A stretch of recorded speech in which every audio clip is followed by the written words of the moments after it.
그 결혼에 대해서 계속 설교를 하고 있습니다. 오늘 말씀은 나누어서 그 배경 부분에 대해서 먼저 말씀을 드리려고 합니다. 행복하고 아름다운 가정을 만들어 나가는 것이 참 쉽지 않습니다. 왜냐하면 서로 다른 사람이 만나서 결혼하고 또 그 결혼을 통해서 서로 성숙해 가는 데에 많은 노력이 필요합니다.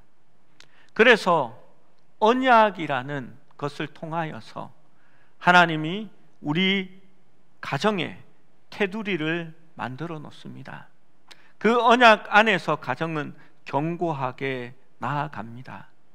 그런데 가정을 부수는 것은 너무나 짧은 시간에 그것이 이루어지는 것을 볼 수 있습니다. 우리는 결혼이 불안정한 시대에 살아가고 있습니다. 결혼한 가정 중 3쌍 중 1쌍이 이혼으로 끝이 난다고 합니다. 심지어는 우리가 큐티책을 바꾼 이유도 그 큐티의 간증들이 너무나 이혼이나 음행이나 간음 이러한 것에 대한 내용이 많았기 때문에 조금 충격이었고, 또 그 가정을 본래대로 회복시키려는 노력보다는 오히려 교회 모임을 통해서 그것을 대치하려는 듯한 그러한 느낌이 있었기 때문에 큐티 교제를 바꾸기로 결정했습니다.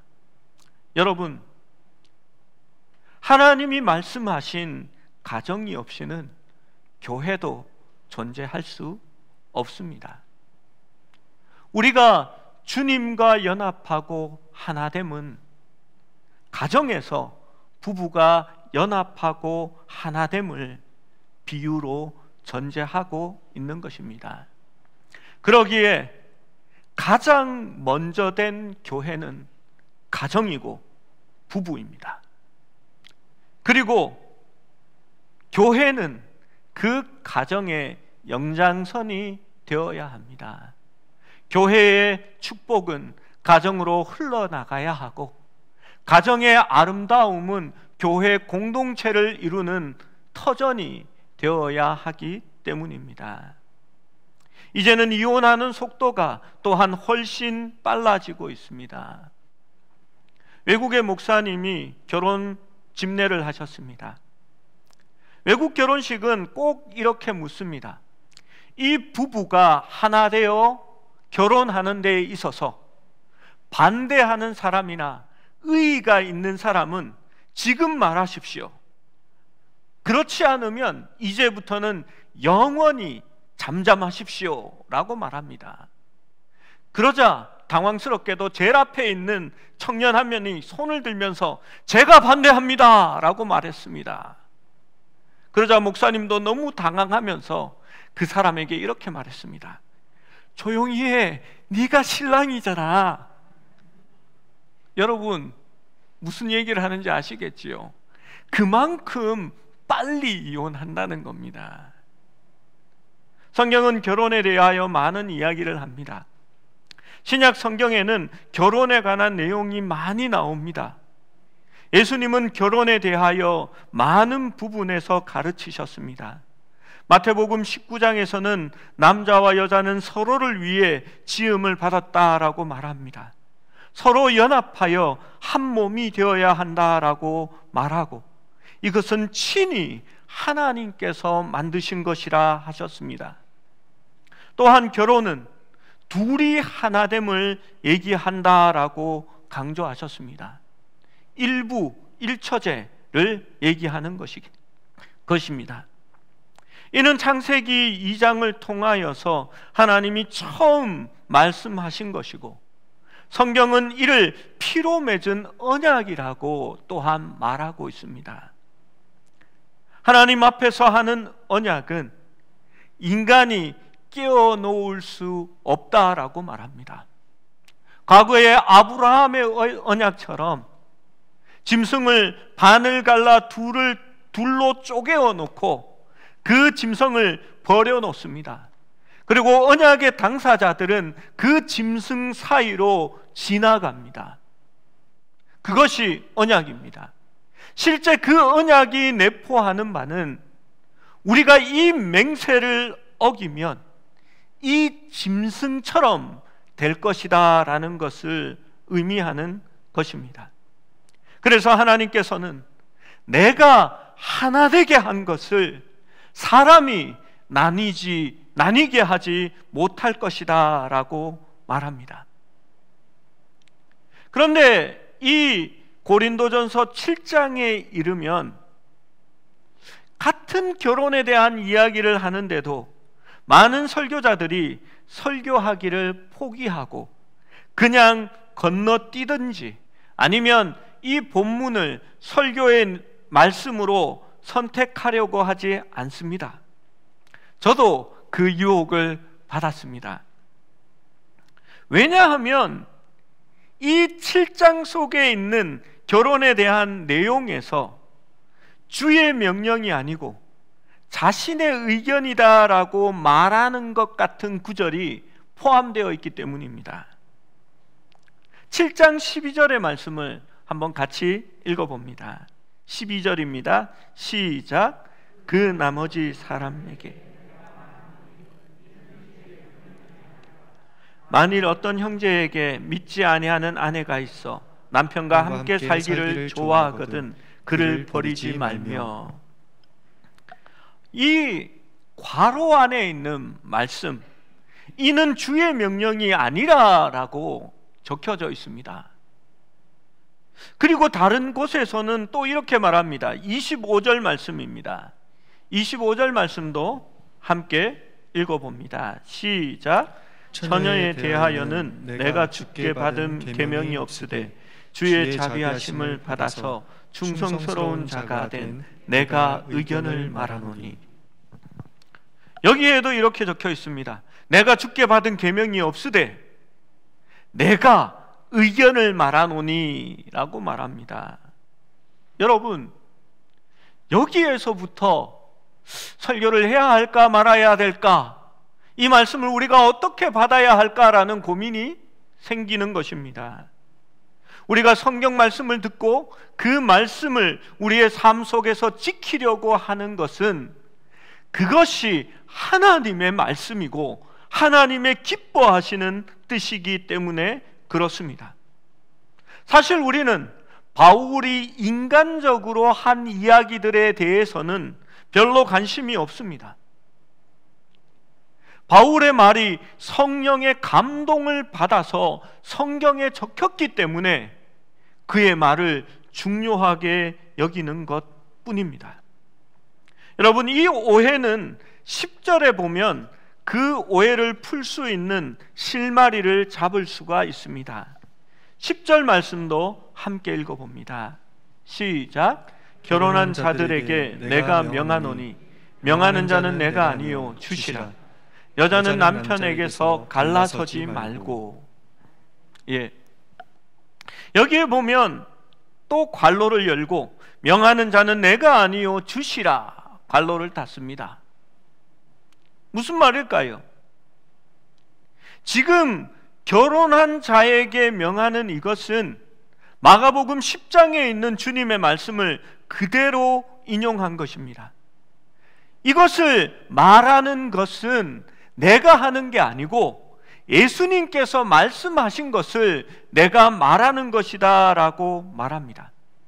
바울은 지금 이 말씀을 하면서 내가 때때로는 주님의 말씀을 인용하고 때로는 그렇지 않다라고 말하고 있는 것입니다. 그가 말하는 것은 주님의 말씀을 인용한 것이 아니라 내가 성령의 감동을 받아서 스스로 이야기한다라는 그러한 뜻이라 보아야 합니다. 왜냐하면 성경 말씀은 하나님의 감동으로 적혀졌고 그 말씀이 우리에게 주어진 것이기 때문입니다. 그래서 계시의 관점에서 바울이 성령의 감동을 받아 그리스도와 동등한 기초 위에 말씀을 기록하면서 이것은 주님이 말씀하신 것이고 이것은 성령의 감동으로 내가 이야기하는 것이다 라고 표현한 것입니다. 여러분, 이것은 인용의 문제를 얘기하는 겁니다. 제가 신대원을 졸업할 때에 저는 논문으로 갈라디아서에 나타난 바울의 율법 인식이라는 제목으로 논문을 썼습니다. 다른 사람이 쓰는 논문의 양의 2배를 썼습니다.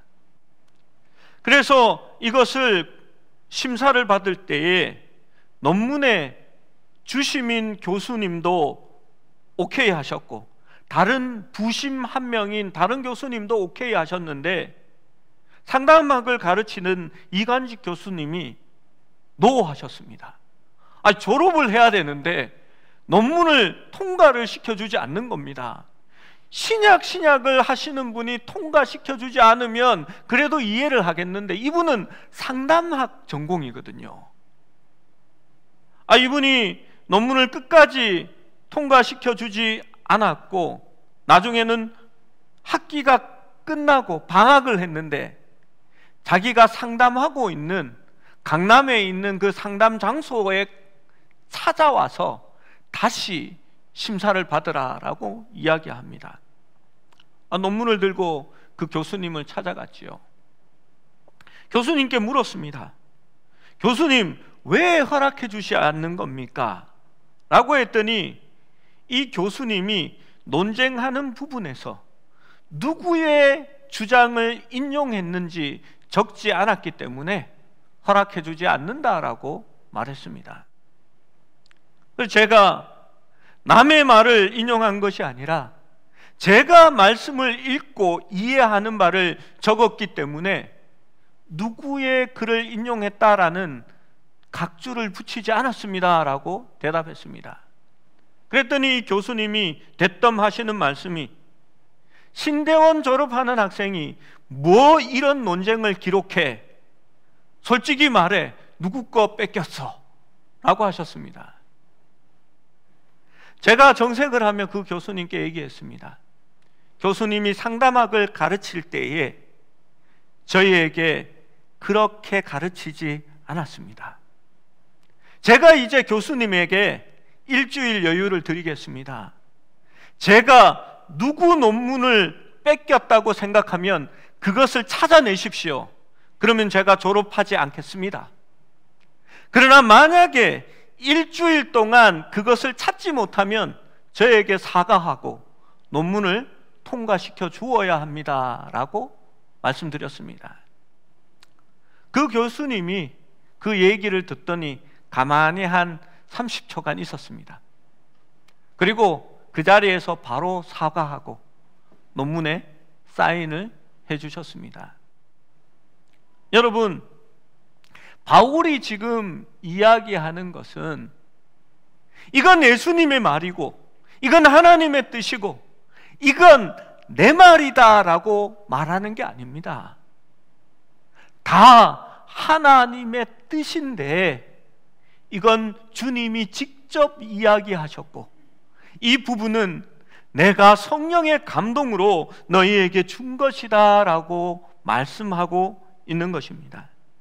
예수님의 말씀도 하나님과 성령의 말씀으로 주어진 영의 계시입니다.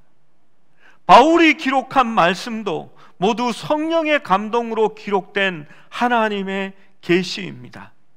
바울이 말한 12절과 25절은 이러한 맥락에서 우리에게 말씀하시는 말씀인 것입니다. 이제 고린도전서 7장 1절 2절 말씀을 들어가 봅니다. 우리 함께 읽을까요? 1절 2절 말씀입니다. 시작. 너희가 쓴 문제에 대하여 말하면 남자가 여자를 가까이 하니함이 좋으나 음행을 피하기 위하여 남자마다 자기 아내를 두고 여자마다 자기 남편을 두라. 남자가 여자를 가까이 아니함이라 라는 말은 그냥 거리상 어떤 가까움을 얘기하는 게 아닙니다.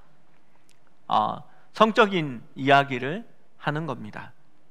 제가 지난주에 이어 오늘 본문 또 다음 주에 할 본문들이 좀 직접적인 얘기가 많아서 항상 예배 드릴 때 우리 아이들이 혹시 앉아있지 않나 그런 생각도 하고요.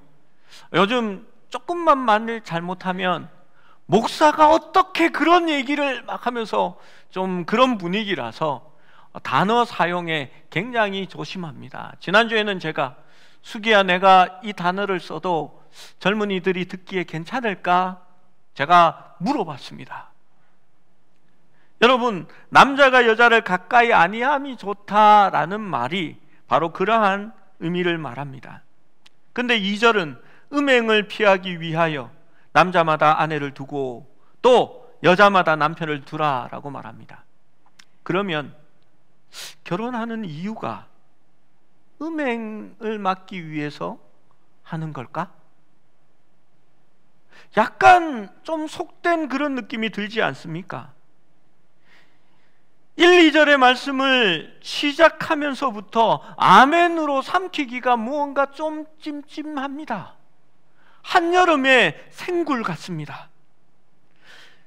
뭔지 잘 모르겠지만 삼키기에는 좀 냄새가 나는 것 같고 비릿한 것이 무언가 탈이 날 것 같은 그런 느낌이 듭니다. 여러분, 우리가 이 말을 이해하려면 고린도 교회의 문제, 1절에 너희가 쓴 문제에 대하여 말하면 이라는 그 배경을 알 때에 이 의미를 온전하게 이해할 수 있습니다. 고린도 교회의 문제는 음행의 문제도 있었지만 결혼에 대하여 많은 문제를 가지고 있었습니다. 로마 시대 때에 통일된 결혼법은 없었습니다. 적어도 4가지 방법으로 그 교회 사람들은 결혼을 했고 살아가고 있는 겁니다. 로마 그리스에는 수만 명의 노예가 있었고 그 사람들은 사람이 아니라 재산으로 취급되었습니다. 그래서 시민의 기본권조차 갖지 못했습니다. 그런데 이 많은 수의 노예들이 고린도 교회에는 실제로 상당한 수의 노예들이 함께 성도로서 예배하고 있었습니다. 이들이 결혼이나 동거를 원할 때에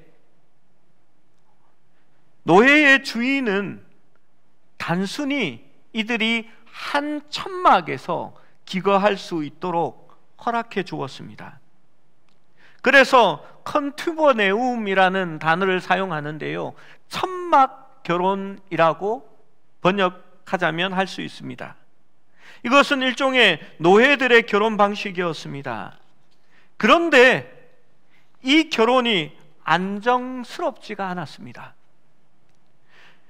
주인이 그들이 함께하는 방식이 마음에 들지 않고 그 종에게 수가 틀리면 주인이 그들을 떼어놓을 수 있었기 때문입니다.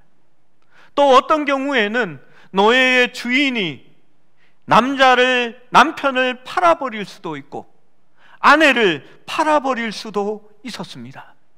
그러면 자기의 의지와는 상관없이 결혼이 깨어지고 마는 것입니다. 7장의 뒷부분에 나오는 재혼의 문제, 다시 결혼하는 문제가 바로 이러한 배경 위에서 말하고 있는 것입니다. 바울이 말하려고 하는 것은 이러한 결혼을 깨뜨리라고 하는 것이 아니라 결혼의 법적 근거가 무엇이든지 간에 결혼의 신성함을 가르치려고 하고 있는 것입니다. 그들이 천막 교제 아래 함께 살고 있다면 함께 머물고 서로에게 진실함을 증명하고 서로 사랑하고 하나님께서 계획하신 결혼의 축복을 누리라고 말하고 있는 것입니다. 그것이 그들의 신분 노예로서의 선택할 수 있는 전부였기 때문입니다. 두 번째 결혼 방식은 유서스라는 것입니다. 일종의 관습혼입니다. 많은 사람들이 관습처럼 그렇게 했다는 겁니다. 이 특별한 관습은 한 여자와 남자가 1년 동안 함께 살 수 있다라는 것을 의미합니다. 1년이 지나면 그들은 남편과 아내로 확인을 받게 됩니다. 오늘날 우리는 이것을 사실혼 혹은 동거라고 말합니다. 로마 시대 때에는 이것도 결혼의 한 방식이었습니다. 교회는 법적 서류나 결혼을 확인할 수 없는, 그러한 서류가 전혀 없는 사람들을 부부라고 인정해 주었습니다. 사실 자신들조차도 결혼했습니까? 라고 물으면 결혼은 아니고요, 우리는 이라고 말을 얼버무릴 수밖에 없는 그러한 사람들이었습니다. 그러한 사람들에게도 교회는 그 결혼을 무효라고 말하거나 1년이 아직 되지 않았기 때문에 조금 더 두고 보자라고 말하지 않았습니다. 이들에 대해서도 헤어지지 말고 이혼하지 말며 그 결혼을 순결하게 지키라라고 말하고 있는 것입니다. 세 번째로는 코엠프티오 임마눔이라는 결혼입니다. 이것은 실제 결혼이라기보다는 매매혼입니다. 주로 아버지가 자신의 딸을 남편이 될 사람에게 돈을 받고 파는 형식의 결혼입니다. 아직도 중국이나 파키스탄, 유기니 같은 곳에서는 지참금이라는 이름으로 공공연하게 존재하는 결혼 방식입니다. 고대 아테네에서 결혼은 여성을 소유하는, 즉 주인이 바뀌는 과정을 의미하기도 했습니다. 그래서 아버지의 손에서 남편의 손으로 여성의 소유권이 넘어가는 과정을 그의 손으로라는 뜻으로 임마눔이라고 불렀습니다. 그래서 신부의 아버지와 다른 남자가 딸을 두고 흥정을 하는 겁니다. 여러분, 요즘 젊은이들이 오해를 하는 것이 있습니다. 예전에는 결혼을 하면 딴딴따단 하면 이렇게 신랑 아버지가 신부 손을 잡고 이렇게 가서 신랑에게 그의 손으로 이렇게 신부를 인도해 주지 않습니까? 근데 요즘 젊은이들이 그걸 싫어합니다. 왜냐하면 그 풍습이 매매혼에서 유래되었다라고 생각하기 때문입니다. 신부들이 나는 팔려가는 존재가 아니야, 내 아버지가 내 남자친구, 남편 될 사람에게 손을 넘겨주는 것이 나는 싫어. 그래서 음악도 당당한 음악을 틉니다. 개선행진곡 같은 빰빰 빠바바빰 빰빰 하면서 아빠 필요 없어. 그리고 당당하게 본인이 걸어갑니다. 그리고는 자기가 신랑의 손을 탁 덥석 잡습니다. 네가 나를 선택한 게 아니고 내가 너를 선택했어 라고 말하는 겁니다. 여러분, 그래서 신랑 아빠는 더 이상 결혼식에 나타나지 않게 된 겁니다. 근데 여러분, 잘못된 생각입니다.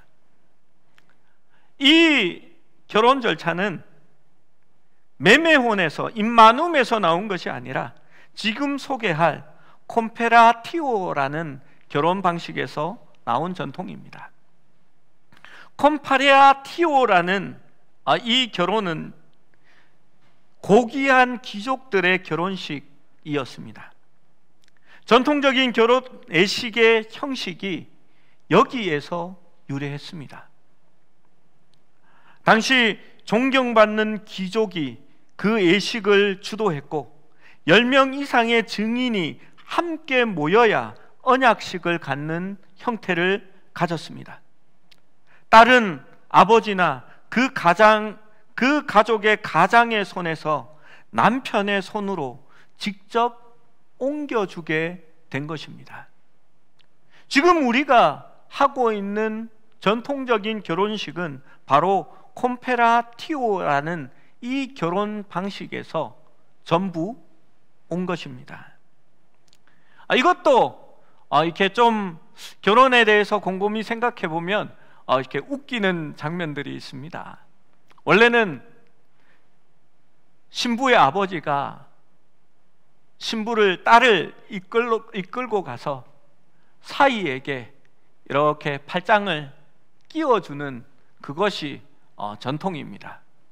그런데 아빠를 버리고 빨리 가고 싶어서 신랑이 한 2m 정도 남았는데 신랑은 한 걸음 앞으로 나오고 또 신부는 얼른 아빠 손을 놓고는 자기가 신랑의 손을 툭 잡아버립니다.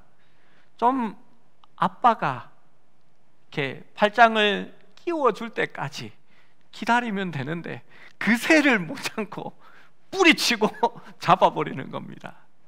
이것도 결혼의 모습에 조금은 빗나간 모습이라 생각합니다. 여러분, 사실 우리의 결혼 풍습도 사실 그것은 성경에서 나온 것이 아닙니다. 이교도 로마 풍습에서 귀족들이 하는 결혼을 흉내낸 것입니다. 그래서 저는 젊은이들이 요즘에 창의적이고 창조적으로 결혼의 형태를 바꾸는 것이 좋다라고 생각합니다.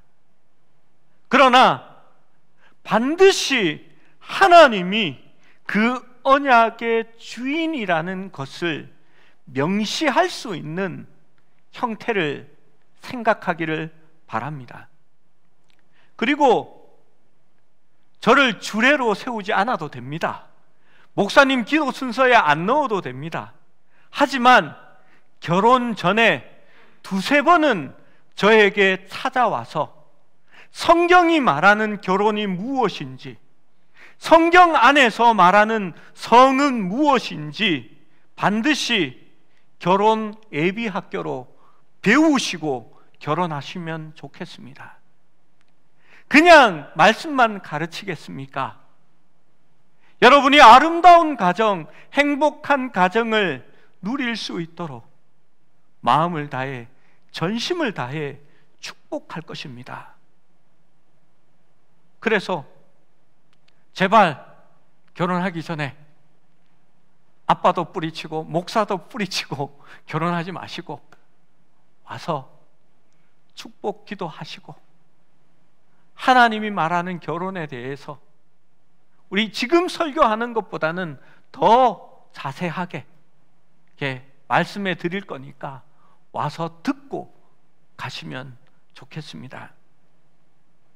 여러분, 고린도 교회는 이러한 4가지 방법으로 결혼한 사람들이 교회 안에 들어옵니다. 결혼의 형태도 지금의 상황과는 다르고 동거, 장막혼, 매매혼, 그리고 주인이 내 남편이다라고 말하는 사람, 아내를 팔아버려 혼자가 된 사람들, 동거를 시작했다가 결혼까지 가지 못하고 버려진 사람들, 거기에다가 큰 문제는 동성애와 다처제, 불륜과 이혼이 만연했던 곳이 바로 고린도 교회였던 것입니다. 그 당시의 기록을 보면 결혼을 29번까지 했다라고 하는 기록도 있습니다. 그리고 어떤 사람은 자기의 나이를 전 아내의 숫자로 말하는 사람도 있었다라고 말합니다. 여러분, 결혼한 사람도 문제고 아직 결혼하지 않은 사람이 어떻게 살아갈지도 문제고 또 천막 동거 생활을 하다가 아내가 팔려가 버린 남자가 재혼을 하는 것이 맞는지, 아니면 같이 천막 결혼 생활을 하다가 남편이 팔려가 버리면 그 아내가 다시 결혼을 하는 것이 맞는지 혼자 사는 것이 맞는지, 모든 것에 대하여 문제가 있었던 것입니다. 그래서 고린도전서 7장 1절 말씀에 이렇게 말하는 겁니다. 너희가 쓴 문제에 대하여 말하면, 어떤 문제 말입니까? 지금 고린도 교인들이 고민하고 갈등을 느끼며 내가 어떻게 해야 하는 것인지 알지 못하는 그 모든 상황에 대하여 이야기하는 겁니다. 그래서 바울이 남자가 여자를 가까이 아니함이 좋으나 라고 말씀하고 있는 겁니다. 그리고 6절 말씀에는 그러나 내가 이 말을 함은 허락이요 명령은 아니니라 라고 말합니다. 여러분, 이게 무슨 말입니까? 바울이 허락이다, 그러나 명령은 아니다 라고 한 것은 로마 제국을 위한 새로운 결혼법을 바울이 만들어서 제시할 수 있나요? 로마 제국의 법을 강요할 수 있습니까? 그렇다고 결혼한 사실을 이제 무효야, 그 결혼은 인정할 수 없어라고 말할 수 있겠습니까? 지금 바울이 하려는 것은 각자의 처한 상황 가운데서 결혼의 순결함과 신성함에 대하여 말하려고 하는 것입니다. 여러분, 어쩔 수 없는 상황이 있습니다. 온전히 하나 되지 못할 수 있는 상황이 있고요, 또 어쩔 수 없이 이혼한 가정도 있습니다. 교회 안에 들어온 성도들 중에 정식으로 결혼 혼인 신고를 하지 못하고 동거하는 성도들도 있습니다. 그러면 목사인 제가 혼인 신고 안 하셨네요, 저희 교회는 결혼으로 인정 못합니다, 음행입니다, 교회에서 나가십시오, 우리 교회는 안 받습니다 라고 해야 할까요? 아닙니다. 아내를 두고 남편을 두고 간음하는 것이 아니면 그들도 아름다운 결혼을 유지하고 그것이 법적으로 인정받는 결혼이 될 수 있도록 말하는 것입니다. 그것이 명령이 아니라 허락이다라고 말하는 이유입니다. 여러분, 이러한 고린도 교회의 배경과 상황을 이해한다면 7장 1절, 2절, 3절로 이어지는 말씀이 단순히 정욕을 해결하기 위하여 결혼하라라는 의미가 아니라는 것을 우리는 이해할 수 있습니다. 오히려 가정의 거룩함을 유지하고 그 가정을 온전하게 지켜나가기 위해서 세상과 다른 결혼 생활을 말하려고 하고 있는 것입니다. 우리가 큐티를 할 때 늘 묻는 질문이 있습니다. 큐티책 참 편하게 적었다 하는 그런 질문입니다. 무엇입니까? 이렇게 말합니다. 하나님은 어떠한 분이십니까? 매 말씀을 통하여 우리가 질문하는 질문입니다. 여러분, 이 말씀은 그 고대 그리스 로마 시대 때에 거기에 살고 있었던 고린도인들을 향하여 하나님이 그 상황 속에서 무엇을 말씀하시는지, 무엇을 기뻐하시는지, 그들에게 요구하는 것이 무엇인지를 찾아보라는 것입니다. 그러나 적용은 달라야 합니다. 그 시대 때에 그 사실을 기뻐하신 하나님께서 오늘날 내가 살아가는 이 시대에 나를 향해서 무엇을 바라고 계신지, 나를 통하여 기뻐하시는 하나님의 뜻은 무엇인지를 내 삶 가운데 적용해 보라는 겁니다. 여러분, 상황이나 배경은 같지 않습니다. 다릅니다. 그러나 하나님은 신실하신 하나님입니다. 그분은 변하지 않습니다. 그 시대에 하나님께서 그것을 원하셨다면 이 시대의 하나님은 변하지 않고 우리의 삶에 원하시는 하나님의 뜻이 있다는 것입니다. 로마서 7장에서는 남편이 아내와 관계하는 방식으로 하나님이 우리와 관계한다라고 말하고 있습니다. 그것은 영적으로 하나님의 품에 안기고 서로가 자신 안에 존재하며 서로 안에 거한다는 말씀입니다. 그리고 그 사실로 통하여 우리는 성령의 열매를 많이 맺는다라고 말씀하고 있는 것입니다. 저의 선배 중에 황 목사님이라는 분이 있습니다. 이분은 어릴 적 아버지가 있는지 없는지 몰랐다고 합니다. 그런데 가끔 술에 취해 집에 나타나는 남자가 있었답니다. 그 남자가 오는 날은 자기 어머니와 자신이 엄청나게 두드려 맞는 날이라고 했습니다. 그는 자신의 아버지라는 그 남자가 어머니와 자기를 때릴 때마다 도망 나와서 아버지라는 존재에 대해서 이를 갈았다라고 말했습니다. 그리고 어느 날 자신의 아버지가 죽었다라는 소식을 들었습니다. 그는 자신이 웃으면서 이렇게 말했답니다. 아따, 그놈 잘 되졌다. 그리고 나중에 이 황 목사님이라는 분이 어릴 적에 교회로 왔습니다. 그런데 그가 이해되지 않았던 말이 있습니다. 하나님은 하나님 아버지라는 말이었습니다. 어떻게 아버지가 하나님이 될 수 있느냐? 그는 거기에 늘 코스처 마크를 찍었습니다. 하나님은 사랑이시라. 아니야. 어떻게 하나님 아버지가 사랑일 수가 있어?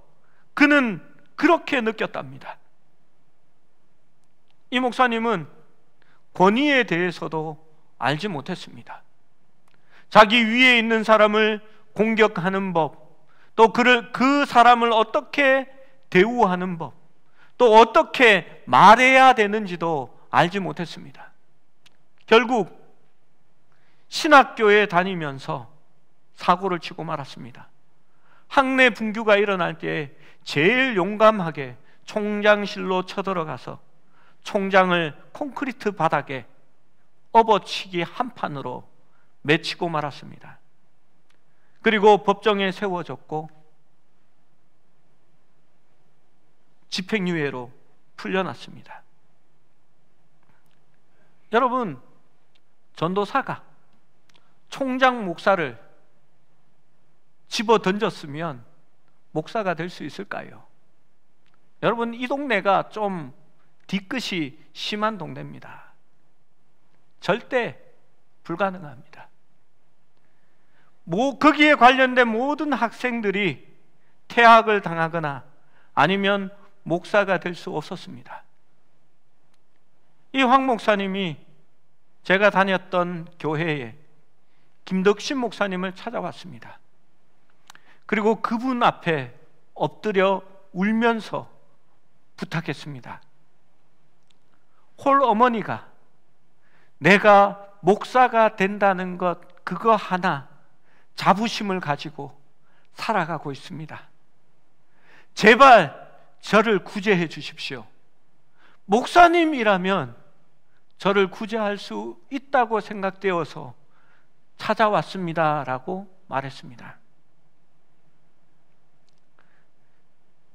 그 당시 대구 동부교회 담임 목사님이셨던 김덕신 목사님은 이 청년을 받아주었습니다. 그리고 노회에서 목사 안수를 주기 위해서 몇 번을 노력하다가 결국은 노회가 그 목사님 때문에 김덕신 목사님 때문에 이 청년에게 목사 안수를 주었습니다. 목사가 되고 난 후에도 이미 소문이 나 있어서 어느 교회도 그분을 부목사로 오라고 하는 교회가 없었습니다. 그 김 목사님은 계속해서 그 목사님을 자기 수하의 부목사로 두고 호되게 양육했습니다. 고쳐야 할 것들, 버려야 할 것들, 또 권위가 무엇이고 존경해야 할 것이 무엇인지를 가르치기 시작했습니다. 그러나 황 목사님은 반항하지 않았습니다. 사랑이 무엇인지 느끼기 시작했기 때문입니다. 그 황 목사님이 다른 교회에 부목사로 부임받아가면서 마지막 설교를 했던 것을 저는 기억합니다. 나는 아버지를 몰랐기에 하나님 아버지도 몰랐습니다. 그러나 김덕신 목사님을 통해서 나는 아버지라는 존재를 알게 되었고 비로소 하나님 아버지도 깨닫게 되었습니다. 그분을 만나게 되었습니다라는 고백이었습니다. 여러분, 구약 성경에서는 하나님은 끊임없이 나는 남편이고 이스라엘은 내 신부다라고 말합니다. 신약 성경에서는 그리스도는 교회의 신랑이고 교회는 신부라고 말하고 있습니다. 가정과 교회가 늘 함께 갈 수밖에 없는 이유가 여기에 있습니다.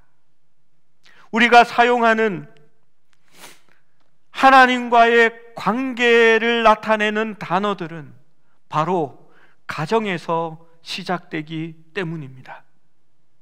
순결이라는 단어의 의미가 퇴색해지면 반드시 유일신 되시는 하나님에 대한 개념도 흐려지게 됩니다. 가정에서 아버지에 대한 권위가 퇴색하면 반드시 하나님 아버지에 대한 권위나 경외심도 사라지게 되어 있는 것입니다. 영적인 것들을 나타내기 위해서, 볼 수 없는 하나님을 알게 하기 위해서 하나님께서 이 땅에 세우신 기본적인 관계요 율법이라는 것입니다. 남편과 아내가 주 안에서 온전히 하나 되지 못하면 그들은 자신이 주님과 연합되어 있다는 것도 피상적인 의미로밖에 알 수 없는 그러한 개념이 되는 것입니다. 또한 그것은 그들의 자녀에게도 이해하기 어려운 말씀이 될 것입니다. 그래서 성경은 우리에게 가정의 중요성에 대하여 계속해서 말씀하고 있는 것입니다. 사랑하는 여러분, 부족합니다. 여기에 대하여 누구나 자신 있게 말할 사람은 없습니다. 우리가 죄인이기 때문입니다. 제가 이 설교를 하면 저 뒤에 앉아있는 어떤 여자는 지나 잘하지 하고 있을지도 모릅니다. 그런데 여러분, 우리는 깎여지고 온전하여지고 점점 거룩하게 나아가야 할 의무가 있는 것입니다.